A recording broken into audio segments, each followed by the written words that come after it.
શહેરની ધબકતી ધમાલ વચ્ચે એક એવી જગ્યા જે હજુ પણ સમયને પકડીને રાખે છે. નામ છે ભાગળ. આ શેરીઓ પહેલી નજરે સામાન્ય લાગે, પણ દરવાજા પાછળ ઇતિહાસ ઉભો છે. એક સમય હતો જ્યારે સુરતનું ધબકતું વેપાર અહીં જીવતું હતું. શહેરનો એ ખૂણો જ્યાંથી શરૂ થયું બધું, અને આજે પણ જેને લોકો પ્રેમથી ભાગળ કહે છે.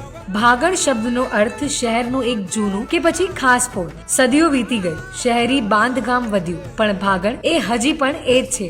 અહીંની વહેલી સવારો ફૂલની સુગંધથી થાય છે, અને સાંજે લોકોના જમાવટથી બજાર ભરાય છે. અહીં દુકાનો જૂની છે, પણ દુકાનદારોની આંખોમાં ચમક આજે પણ નવી છે. અહીં વ્યવસાય નથી, સંવાદ છે, સંસ્કૃતિ છે, કે જ્યાં ખરીદી કરતા કરતા તમને વારસો યાદ આવે છે. ભાગળ એ ખાલી જૂના રસ્તા નથી, એ લોકોની લાગણી છે, એ સ્મૃતિ છે, એ સમય છે જે અત્યારે પણ તમને જૂની યાદો આપે છે. અહીંયા એકવાર નહીં, વારંવાર આવો, કેમ કે ભાગળ જોઈને જ નહીં, અહીંયા જીવીને સમજાય છે.